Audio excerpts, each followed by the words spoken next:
Hi, guys. Welcome back to Vibes Digest. It's your host, Cameron St. Clair, and today is a solo episode. Now, that wasn't the original plan. Originally, I was definitely planning on having a guest. We were going to chat about New York Fashion Week, fashion trends, all the, fun stuff. However, I'm not going to lie. Can I be honest with you guys for a second? I'm kind of happy only because I now get to geek out with you guys over the Kendrick Lamar performance. It was so freaking good. And so, you know what? So much to talk about. Let's just hop right into Vibe Spotlight, where I highlight a specific artist. And of course, that artist is going to be Kendrick Lamar. Now, I find the online reviews so freaking funny because let's think about it now. You gave Kendrick Lamar one of the biggest stages in America, and you guys thought that he wasn't going to do an artistic political statement? Come on. We know him as an artist. I do, however, understand the complaints because, there is that group of people, most people, if we're being honest, who are looking forward to just like a thoughtless, fun Super Bowl performance. We don't really want the think pieces, the hidden messages. We just want to dance. We want to sing. We just want to appreciate the artist's lovely catalog. But once again, if you're going to give Kendrick Lamar a stage in front of 126 million people and Donald Trump was present, hell yeah, he's going to take the opportunity to go a completely different direction. And I'm not mad at it. I'm not mad at all. So you know what? Let's go ahead and get the bad, if you will, out of the way before the good. I think some people were hoping for some of his more well-known hits, right? Like Money Trees, Be Don't Kill My Vibe. Oh my gosh, is Jay-Z going to come out? Loyalty, maybe he'll give Rihanna on this stage. Collard Greens, and I'm going to be real with you, I was definitely hoping for Mad City or Backseat Freestyle, but Kendrick definitely went a different direction. I feel as if Kendrick really wanted to highlight the Black experience, and honestly, I get it with the current state of America. Dare I say, if the lovely former Vice President Kamala Harris was currently in the office, we may have gotten all of those wonderful hits that we were looking forward to. However, the current climate of America is not cute. It's not fun. It's not let's dance around. It's a very serious moment. So I actually think this performance was very fitting. And then, of course, like some people could make the argument, well, because of how serious the climate is, we just need a little bit of joy. Like, do we have to keep seeing these type of messages? But if, you could think that way, but also we could say, too, when is the appropriate time, right? And dare I say, also, that the biggest stage probably any artist will ever have in their lifetime, this is the moment to make that statement. So I was honestly debating how I was going to discuss this performance. Should I break down every hidden message, although I'm seeing it all down my timeline? Should I just review the song choice?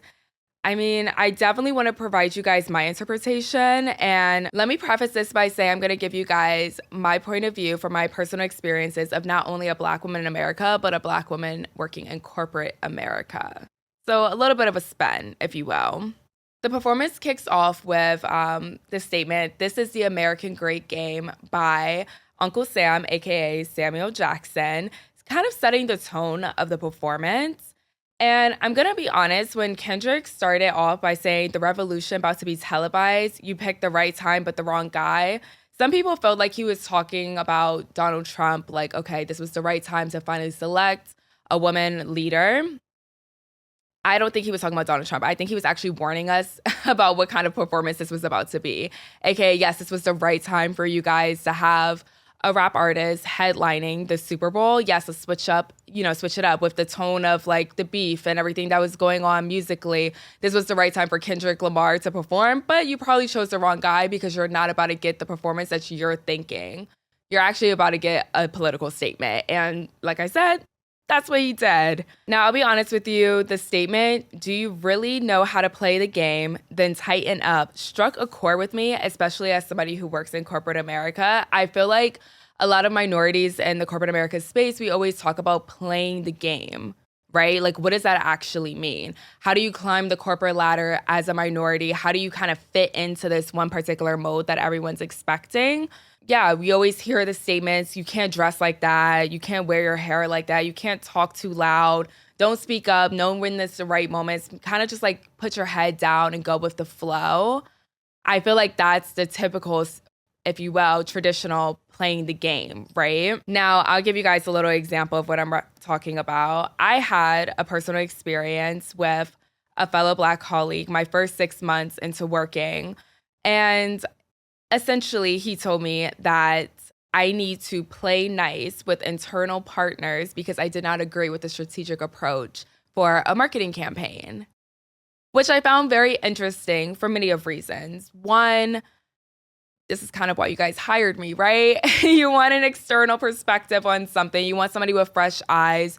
So in my mind, I was like, well, why is it so shocking that I am challenging? And I'm using quotation marks for those on audio.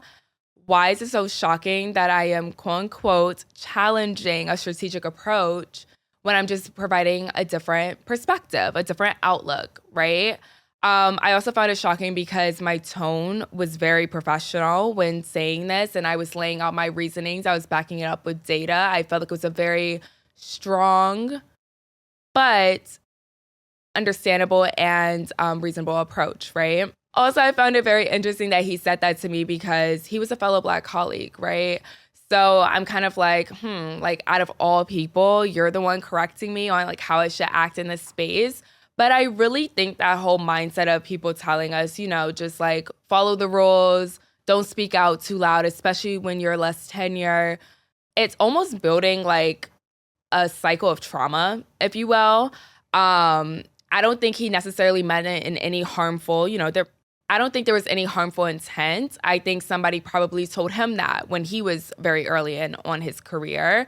But I do think that there's some dangers to like telling young Black professionals, hey, play nice with coworkers, play nice when you're actually presenting really solid and appropriate ideas.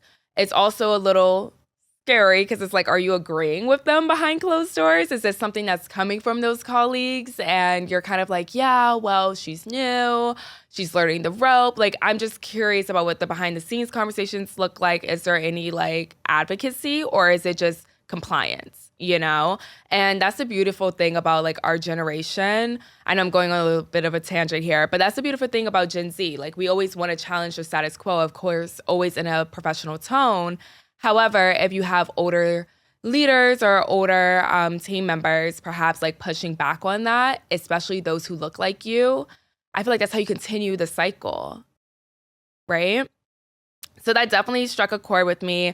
That experience also kind of like made me sit back and like try to understand what my role will be in corporate America. Like, what kind of marketer will I be? What kind of employee will I be? Will I take risk or will I just kind of go with the flow? I personally choose to take risk. I actually advise everyone to do the same thing because if we all just decided to act the same, talk the same, keep going with tradition, as they always like to say, when it comes to marketing, we don't really think outside of the box.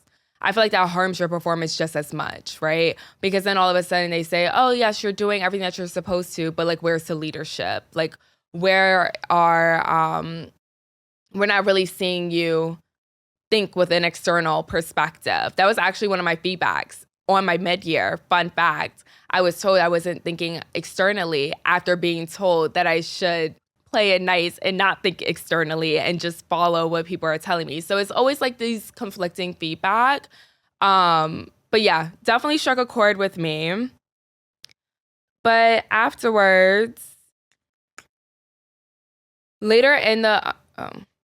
something else I would note about this performance is the choreography was absolutely phenomenal. I mean, there was so much symbolism. Everyone was talking about the colors of the dancers' outfits. Immediately, I pointed towards the American flag because obviously red, white, and blue. However, I did see like people realizing even with Squabble Up, he was also referencing like gang affiliation, right? Like the Bloods and Crips, and that's always a conversation, especially in LA. I do like the fact that they all came together and they did form that American flag. I loved it even more, and I hope you guys recognize that it was very intentional that Kendrick was right in the middle of the flag to kind of symbolize the divide in America. I wonder if, and this might not be it, I could be stretching here. was he just referencing a divide in America, but also perhaps in like Black culture and our Black community? I just gave you guys an example of a fellow colleague who looks just like me and who was telling me, hey, like, don't speak outside the box. Like, don't speak up too much. Like, play it nice. I also wonder sometimes too, even when I look at this performance and like how the Black community is taking it in, I think the majority of us really enjoyed it. We kind of got it right away. But then I think there was also like the other side who kind of didn't get it and was also like, no, I just wanted to dance and we don't need to make political statements everywhere. Yeah, I'm definitely curious like if there was stronger symbolism with the split of the American flag. I also love, though, when it came to the dance moves, there was like certain words like sit down, be humble, and all of a sudden like people are dropping down below and you can clearly see it's an American flag. So kind of like almost saying like this is what America is telling Black people, essentially. So then at one point, though, well, this was more so after Squabble Up, so I'm kind of jumping around here. Samuel Jackson, but also Uncle Sam, was saying like, oh, you're being too loud, you're being too ghetto, like calm it down a little bit. So later in the performance, Kendrick switches off to a bit calmer tone, if you will, performing Luther and All the Nights with SZA. And it was also kind of funny to like hear the crowd's reaction to that. Now, granted, Luther is like one of the most popular songs on GNX, but it's funny because a lot of people's response to the performance was, oh, we wanted more SZA, or we wanted more of like that performance. The one part of the performance where it wasn't overly political, although that's not fully true either, because we definitely saw people marching in a circle, right, around that performance. That was definitely symbolic. But it's definitely funny because the people's feedback to this performance is almost like feeding into the message of what he's even trying to convey here, right? Like Kendrick's literally saying, you guys want me to perform one way. You guys want me to perform all my like PC, G-rated songs. You don't want me to get too loud. You don't want me to stir up any trouble. And then when he like gives you a little hint of like the softer songs, right? Those were like people's favorite moments. And like granted, like y'all could say like, oh, that's my favorite moment because of SZA. I definitely question and wonder, is it that, or was it just easier to digest? That's my question, because there was still a lot of movement and like symbolism going around while she was singing, but I just think sometimes people prefer, I don't want to say that. Okay, scrap that, Cameron, scrap that. Now, the ending of the performance was obviously everyone's favorite. Like, yes, he performed Not Like Us. I personally love the pettiness throughout and how he was kind of dragging it out. Everybody's been asking, like, oh my gosh, is he going to perform? I was even asking, if you guys remember the episode with Emmanuel, we were going back and forth, like, does he perform the song? Does Fox allow it? Is he going to say the word pedophile? Like, how is this going to go about? And I kind of like that he gave that same almost like feeling of anticipation, like is it gonna actually happen throughout the performance? I love the digs about like, I want to make a move, but they love to sue. Definitely peep that, especially because a lot of people question like, was this universal lawsuit an attempt to block him from performing the song? I thought that was really cool. I love the fact that he brought out DJ Mustard. I thought that was really dope. Not a lot of people, I feel like, unless it's like a huge producer, right? Not a lot of people actually like bring them on the stage. So that was really cool, especially like a big stage, like obviously the Super Bowl. And then, honestly, 10 out of 10, I personally screamed. Now, I personally screamed when I saw Serena Williams hopping on that stage and she was crip walking, but I was screaming not from the mindset of that's Drake's ex. It actually annoyed me to no end that was the only thing people were referencing to. People kept being like, oh, this was so petty. Like, oh my gosh, he got his ex on there. Oh, I love this hateful. They kind of like made the performance a hateful lens. And I really don't think that's what it was. Again, like maybe not everyone has the cultural context to like how big of a deal that was. But I don't know if y'all remember 13 years ago, 2012, the Olympics, when Serena Williams was crip walking at Wimbledon, like in freaking London, and she got criticized for it. Y'all were like just disgusted when she was crip walking at the Olympics. Like, I remember that so vividly and how proud Venus was. She was hyping her up. She was pointing to her. She was showing love to her city. And granted, like maybe 13 years ago, this was like a little bit of a different, I don't know, mainstream media didn't like really accept cultural moments like that as much as they probably would today. Like perhaps if she was crip walking at this past Olympics in 2024, maybe it wouldn't have been a little as jarring, but folks were eating her up for that. And that's why it was such a huge deal that literally years later, over a decade later, she's able to do this at the Super Bowl. That was the moment. That was literally the joyful moment. I don't think it was as much to do with Drake. Like, obviously that's a key part. Like, yeah, he got his ex out here like dancing to the song against him. Cool. But I actually think the bigger moment for that was the fact that she is now crip walking at, again, the largest platform probably in America. That's a huge statement right there. Oh, and speaking of huge statements, I also think the last part when he performed TV Off. Now, granted, this is one of his more trending songs off of GNX, but y'all are just giving Drake too much credit. I really don't think that song was in reference to Drake whatsoever. Everybody was like, oh, game over. Like, yes, game over from the American game, right? But when he's like, turn that TV off, perhaps I'm stretching, but is this not in reference to the NFL protests? Question mark? Like, literally people, if you guys remember after Colin Kaepernick, people were not watching the Super Bowl, right? Or some people were like, oh, I'm only going to watch the Super Bowl performance and then I'm turning the game off because I'm not supporting the NFL. I'm supporting the artists. I feel like that was Kendrick low-key throwing shots at the NFL, not at Drake. And he's like telling us turn our TV off after that performance because he recognizes that was a huge movement. Just like how, again, like I mentioned earlier with SZA's performance, they were quite literally marching during that song. I feel like he's just showing that we are culturally protesting against the NFL. Again, I could be stretching, but I personally feel like that's why he was saying turn the TV off. Anyway, great performance. I'm very curious how people are going to view this performance 5 years from now. Again, everything's always like changing, just like how people were kind of like confused with his, I believe it was the Grammys or BET. I want to say Grammys. I don't have time to fact check myself right now. But when he was literally like chained up performing, people didn't understand that either. So sometimes with Kendrick's performances, we just have to kind of like let it marinate a little bit, watch a few more times, pick up on the things that we couldn't like really pick up on when we were watching it live because we were probably at a party or we were in person. Watch it a few more times, really sit with it, especially sit with it during this administration. And then I promise you, you're probably going to be like, oh, yeah, the majority of that performance was like actually not about Drake. The majority of that performance was primarily about the Black experience in America. So the game was good, though. We can move on to the game. Actually, speaking of the game, let me talk my crap real quick because some of the Kansas City Chiefs were in my comments. Literally, like, this is a lot of people's problems with the Chiefs, and this is why y'all have such a bad reputation.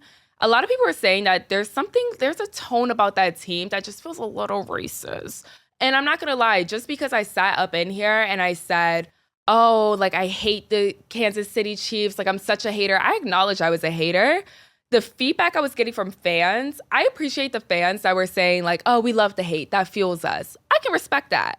But some of y'all were spewing a little bit of hate, borderline racist comments, microaggressions, dog whistles. I had to block a few of y'all because how did like I get called ignorant for just stating my opinion on a team? But you know what? I'm gonna make this a social clip. Haha, y'all lost. And I'm about to unblock y'all so y'all can see that. That was absolutely insane that you were flooding my comments like that. But this is also why people in America, a lot of people said this, it felt like America was rooting for the Eagles.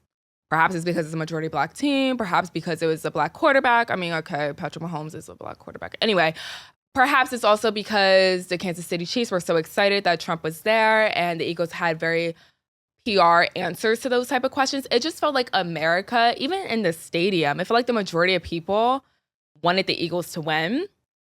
And I'm happy for it. And honestly, I really do think it's because a lot of people think that those fans fall into a certain category. And based on my comments, I don't think it was false.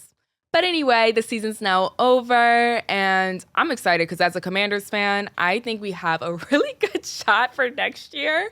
This could go either way, if I'm being honest. Like, the Commanders love to have a good season, and then the next season it's like, oy vey. But my hope is, like, with this upcoming draft, Jaden Daniels, like, will hopefully encourage other team or other players, I should say, to want to actually come to the Commanders. And hopefully we have a better shot with drafting folks who are actually really good. Hopefully some better people on our defense. That would be really, really helpful because I think the offense is on lockdown. But one thing about the Eagles, like we just saw, they have like the best defensive linemen ever.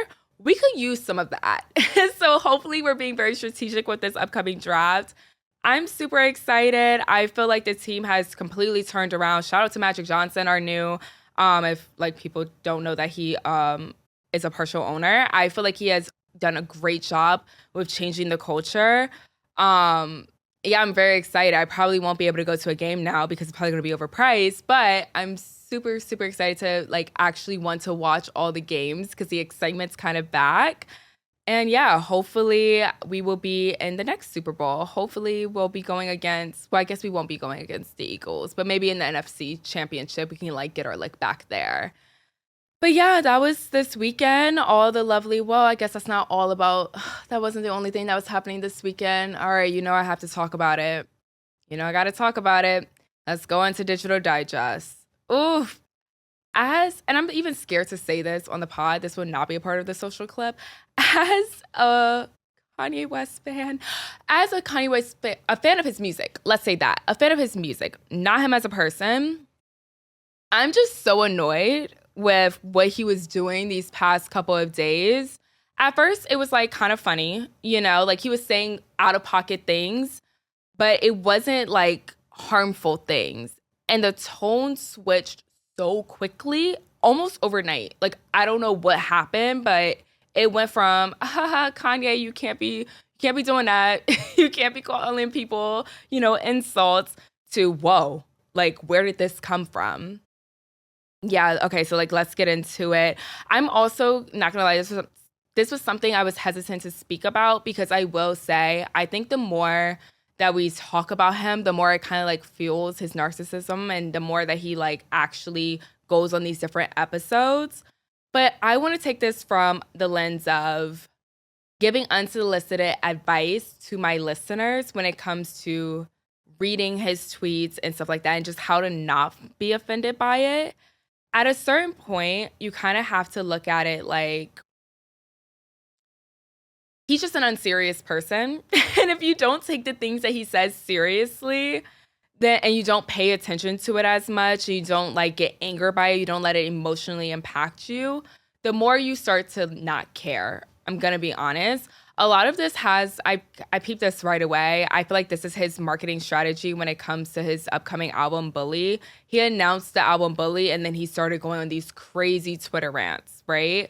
I actually think it's funny, and I applaud media for not reporting on it, too heavily, because again, I feel like that fuels him. I feel like in the past, and also maybe it's because we're just kind of used to these rants at this point, like it's not a shock factor anymore about like what he's saying. If anything, the shock factor was like, you were tweeting for 3 days straight. Like, did you get any sleep? I don't really know. But yeah, I feel like you just can't, you have to take everything he says with a grain of salt. And the only thing where it becomes beyond ridiculous is when, one, him defending Diddy, him agreeing with abuse. Like, whoa, like this is beyond shock factor. This is dangerous rhetoric. I even think about like the Jewish hate that he was spewing. Absolutely uncalled for, absolutely ridiculous. I feel like apparently he was like, he had a Super Bowl commercial that only was in a few states. And on his website, he was also selling hateful items, which is wild. I'm surprised Shopify didn't block that. But I also saw, and I need to do more research on this, that Shopify has kind of like changed some of their terms and conditions where technically I don't think he was breaking a terms and conditions, but that's something else to think about. Like, why are we allowing hateful speech to be sold or hateful merch to be sold, you know? I'm also thinking it's funny how, and I say funny lightly, I don't actually mean, I'm being very sarcastic. I find it fascinating how Kanye went from this like love all like brand, you know, like I love everybody, and the reason why I'm saying I love Trump isn't because I actually love him. I just want to spread love. I want everyone to love everyone. To him straight up saying, no, I actually hate everybody. Like, whoa. But also, we have to remember that he is medically diagnosed as bipolar. All in all, like his tweets were disappointing. Also disappointing as a father. Like, you're flat out tweeting that, you know, men need to stop acting like they didn't lose words with their women before, implying that you have been physically abusive to women in the past or maybe even currently. Him talking about sexual assault in the way that he was talking about it, trigger warning. Him again speaking about Jewish people in such a hateful way. I find it so fascinating that he's doing all of this, knowing he has children, knowing he has 2 daughters, especially when it comes to the physical abuse and when it comes to assault. Like, that is absolutely insane that you would feel so comfortable to tweet stuff about that when you know you have a daughter who is going to grow up one day and see, oh my gosh, my dad said this about someone she's probably met, Cassie, like people that she's been around, but just in general, women in general. That's insane. I know daggone well, because Kim Kardashian cares so much about her brand. She is somewhere sitting off to the corner like, thank God I don't have to deal with that anymore. Poor Bianca doesn't have a platform, so we don't really know what her thoughts are. But yeah, it's all wild to me. But let me transition as time is rolling to something a little bit more, I don't know if this is positive. Man, this was quite a negative weekend, but it was funny. It was funny. Also going on Digital Digest, have y'all heard or seen the stuff about Temptation Island? And I want to say Spain, was it? All I know is there's a show, Temptation Island, and apparently this is like season 8, so it's not a new show, but it's been going viral online, and it's so funny that it's going viral because no one understands what they're saying. It's all in Spanish. I find that hilarious, but it's like the drama. Honestly, Duolingo needs to they probably won't because of like the topic. It's around like adultery, cheating, da da da da. They probably actually won't market it, but I won't lie. This is a great opportunity for Duolingo's social team to quite literally like promote using their app so we can understand what the hell was going on in Temptation Island. Monteo is crashing out every video I see down my timeline. Let me give you guys some context if you haven't seen the show, or if you're not chronically online, if you don't see this stuff on Twitter. Basically, the first clip that went viral was, from what I'm understanding of it, there's like 7 or 8 couples, and they're going into these 2 different villas, and the idea is to like tempt them into not being loyal with 7 or 8 other singles. It's to like test your relationship. So a little bit different than Ultimatum, because at first I thought it was similar to that. It's not. This is quite literally just to see if your partner is as loyal as you would hope them to be. I don't mean to laugh because this is so bad. But yeah, they put real couples. I heard online that there was a couple that's been together for 12 years and you guys are putting your relationship at line. Like, I don't even know why you would put yourselves in these situations, but hey, TV, I suppose.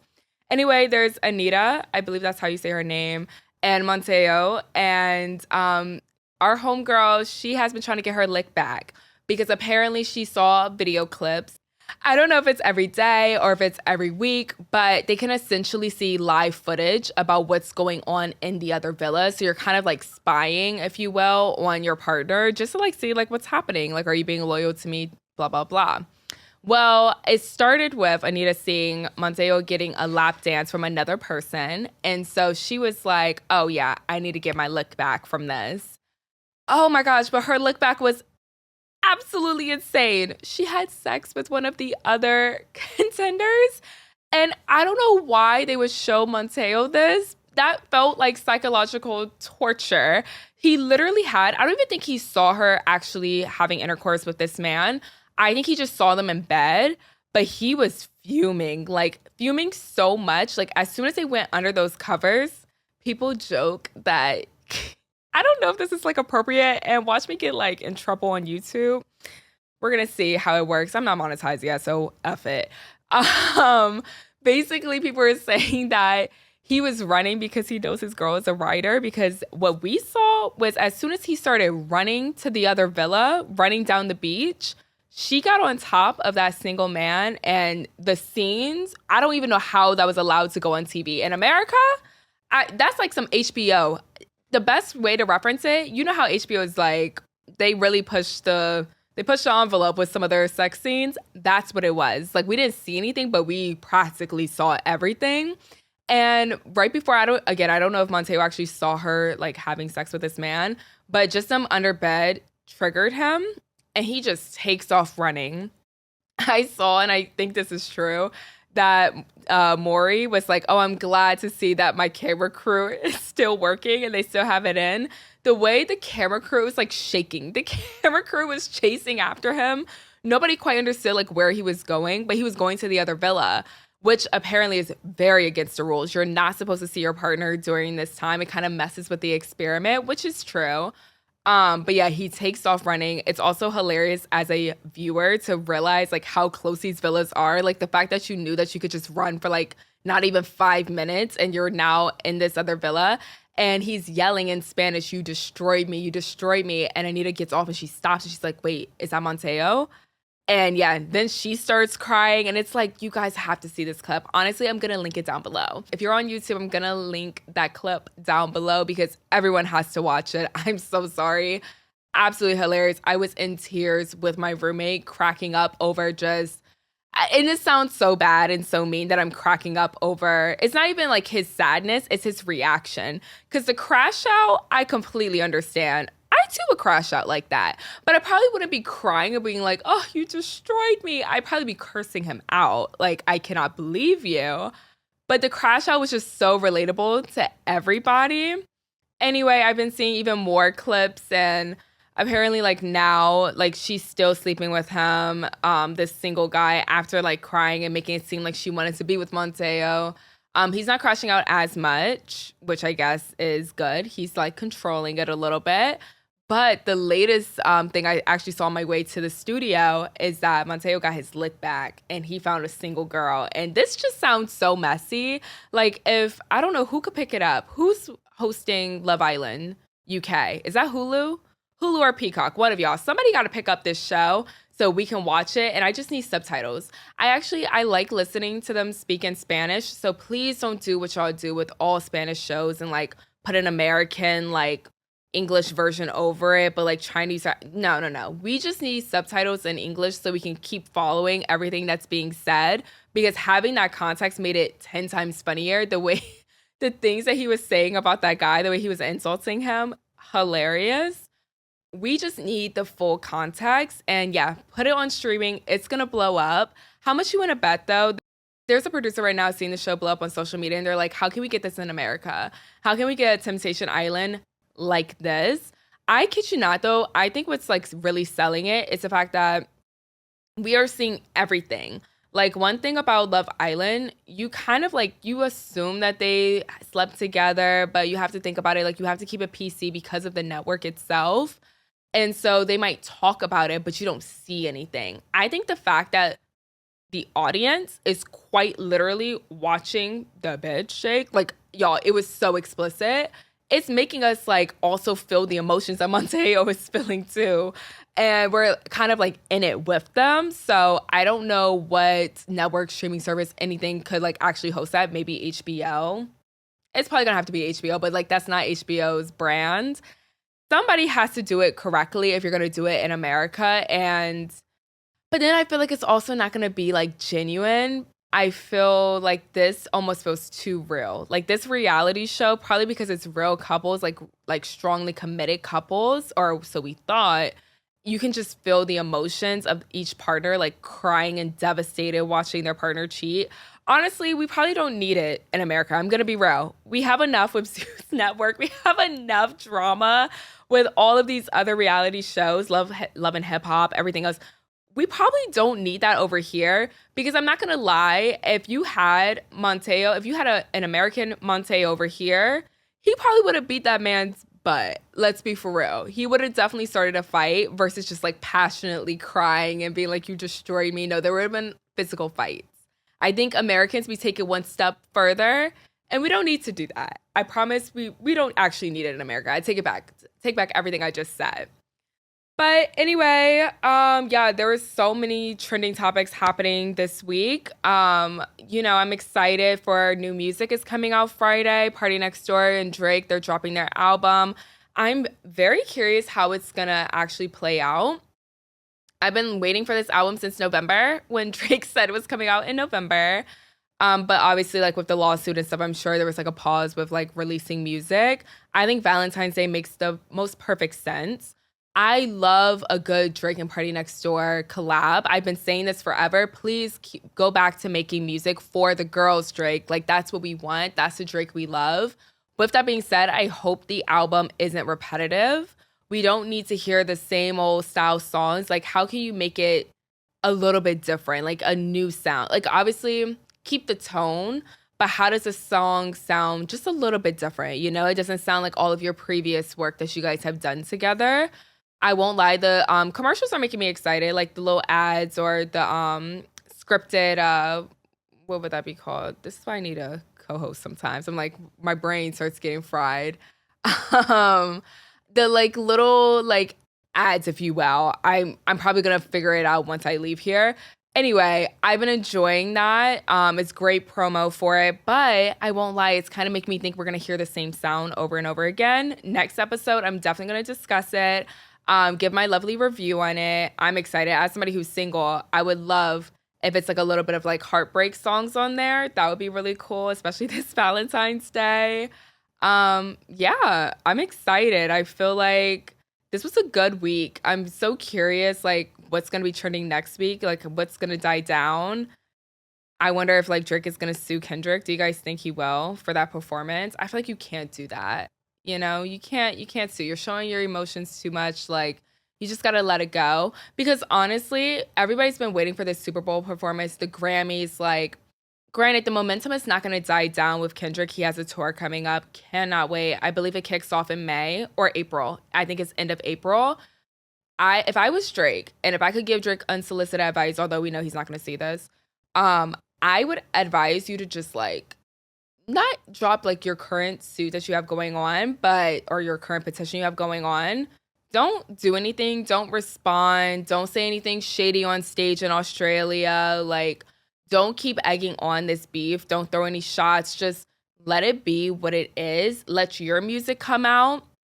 I also think the fact that this album is coming out post all of like Kendrick's like momentum, you're going to have a bunch of people listening, wondering if you're going to throw shots. You cannot throw shots at Kendrick on an album with Party Next Door. That's not what this is. I think if anything, you go back to, you know, the recipe, the original recipe. You make the song, you make the music for the girls, you make the music for the lover boys, and you just kind of like feed into that, you know? But the moment that you like bring up Kendrick, you add another thing into the lovely lawsuit, you make statements, blah, blah, blah, the longer this beef lasts. And honestly, the performance to me was less about the beef and, like I said, more about the American experience. I think this is a great closing chapter to that. And we can all finally move on, especially as we approach, you know, a year of this daggone beef. Let it die down. And then by the time like Kendrick is on tour and stuff, I guess unless he like performs the songs, but I feel like people will only talk about the first couple shows, right? Like later in the tour, nobody's going to really be talking about this. We can finally move on. I said a bunch of stuff just to say we want to move on, you know? Let's just move on. So yeah, I'm excited. I hope you guys enjoyed this episode, this lovely solo episode. Let me know if you guys are enjoying the guests. I enjoy guests. I feel like the reason why people have asked me this, like why I didn't decide to do a co-host. I have such a crazy schedule. I can't even tell you guys when I'm recording this. I have such a crazy schedule that I feel like it would be so difficult to record with other people. However, I do love having guests because I definitely feel like the more I pod, the more I realize like I'm definitely better at like interviewing people, having conversations flowing, like receiving someone's feedback. I would have loved somebody to be here to like give me their opinions on the performance and, did they have a different perspective on it? Did they enjoy it? Did they not? We could like really pod that way.